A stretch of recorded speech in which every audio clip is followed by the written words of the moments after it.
ദേശാഭിമാനി മുഖപ്രസംഗം 2025 ഏപ്രിൽ 10. ഇന്ധനവിലയിൽ വീണ്ടും കേന്ദ്രത്തിന്റെ കൊള്ള. രാജ്യത്ത് അവശ്യ സാധന വില വല്ലാതെ ഉയർന്നിരിക്കെ പാചകവാതക വിലയിലെ വർധന ജനങ്ങളെ കൂടുതൽ ദുരിതത്തിലാക്കും. ക്രൂഡ് ഓയിലിന് അന്താരാഷ്ട്ര വിപണിയിൽ വില കുറഞ്ഞിട്ടും അതിന്റെ പ്രയോജനം ജനങ്ങൾക്ക് നൽകാതെ എണ്ണ കമ്പനികൾക്ക് ലഭിക്കും വിധം പെട്രോൾ, ഡീസൽ, എക്സൈസ് തീരുവ കൂട്ടി കബളിപ്പിക്കുക കൂടി ചെയ്തിരിക്കുകയാണ് കേന്ദ്ര സർക്കാർ.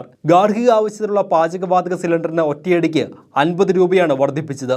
810 രൂപയുള്ള സിലിണ്ടറിന് ഇനി 860 രൂപ നൽകണം. ദാരിദ്ര്യരേഖയ്ക്ക് താഴെയുള്ളവർക്കായുള്ള പ്രധാനമന്ത്രി ഉജ്ജ്വൽ യോജന പദ്ധതി പ്രകാരമുള്ള കണക്ഷനെ പോലും വർധനയിൽ നിന്ന് ഒഴിവാക്കിയിട്ടില്ല.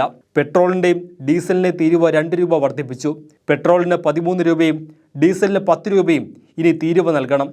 ഇതുവഴി പ്രതിവർഷം 32,000 കോടി രൂപയുടെ അധിക വരുമാനം കേന്ദ്ര സർക്കാരിന് ഉണ്ടാകുമെന്ന് കണക്കാക്കപ്പെടുന്നു. ക്രൂഡ് ഓയിലിൻ്റെ വില അന്താരാഷ്ട്ര വിപണിയിൽ വീപ്പയ്ക്ക് ഏതാണ്ട് 1000 രൂപയുടെ കുറവുണ്ടായപ്പോഴാണ് ഇവിടെ പാചകവാതകത്തിന് വില കൂട്ടുകയും ഇന്ധന തീരുവ വർദ്ധിപ്പിക്കുകയും ചെയ്യുന്നത്. ദൈനംദിന ചെലവുകൾക്ക് പോലും പണം കണ്ടെത്താനാകാതെ താഴ്ന്ന വരുമാനക്കാരുടെയും വായ്പ വാങ്ങി കടക്കണിയിലാകുന്ന ഇടത്തരക്കാരുടെയും എണ്ണം രാജ്യത്ത് വർദ്ധിക്കുകയാണെന്ന് കണക്കുകൾ പറയുന്നു. അവരെ അല്പവും പരിഗണിക്കാതെയാണ് കേന്ദ്ര സർക്കാർ തീരുമാനങ്ങൾ എടുക്കുന്നു എന്നതിൻ്റെ ഒടുവിലത്തെ ഉദാഹരണമാണ് പാചകവാതക വിലവർധനയും പെട്രോൾ, ഡീസൽ തീരുവ വർധനയും. ക്രൂഡ് ഓയിലിൻ്റെ വിലയിലെ കുറവ് അനുസരിച്ച് രാജ്യത്ത് ഇന്ധനവിലയിൽ ഏതാണ്ട് 18 രൂപ കുറവ് വരുത്താൻ കഴിയുമായിരുന്നു. എന്നാൽ അതിനു തയ്യാറാകാതെ എണ്ണ കമ്പനികൾക്ക് വൻ ലാഭം ഉണ്ടാക്കി കൊടുക്കാനാണ് കേന്ദ്രം തീരുമാനിച്ചത്. അതേസമയം പാചകവാതക വില കുറച്ച് നൽകുന്നത് മൂലം എണ്ണ കമ്പനികൾക്കുണ്ടാകുന്ന നഷ്ടം നികത്താനാണ് പെട്രോളിനും ഡീസലിനും എക്സൈസ് തീരുവ കൂട്ടിയതെന്ന കേന്ദ്ര പെട്രോളിയം മന്ത്രി ഹർദീപ് സിംഗ് പുരിയുടെ വാദം ജനങ്ങളുടെ കണ്ണിൽ പൊടിയിടാനാണെന്ന് വ്യക്തം.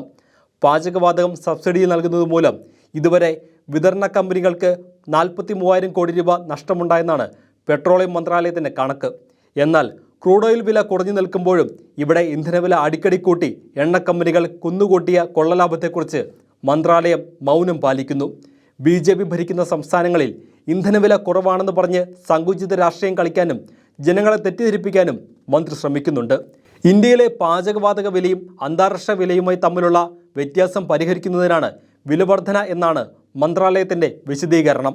നമ്മുടെ ഉപയോഗത്തിൻ്റെ 60% ഇറക്കുമതിയാണെന്നും മന്ത്രാലയം പറയുന്നു.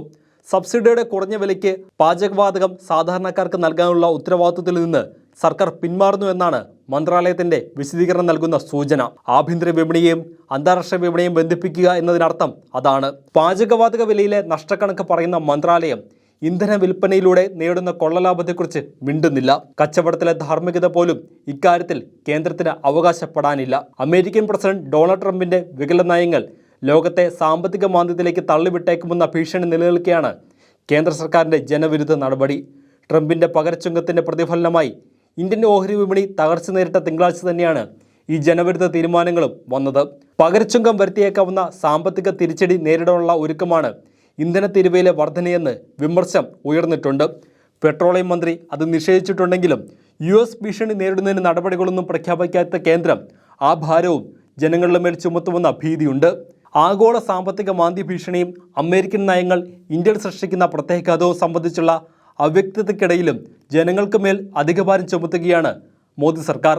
അപരവിദ്വേഷ രാഷ്ട്രീയം കൊണ്ട് ജനങ്ങളുടെ പ്രതികരണശേഷി കെടുത്താവുന്ന ധൈര്യത്തിലാണ് കേന്ദ്ര സർക്കാർ അടിക്കടി ജനവിരുദ്ധ നടപടി സ്വീകരിക്കുന്നത്. ജനങ്ങളെ അണിനിരത്തി മാത്രമേ ഇത്തരം നടപടികൾ തിരുത്തിക്കാനാവൂ. ഇന്ധനവില വർധനയ്ക്കെതിരെ രാജ്യത്താകമാനം ഉയർന്ന പ്രതിഷേധം അതിൻ്റെ സൂചനയാണ്.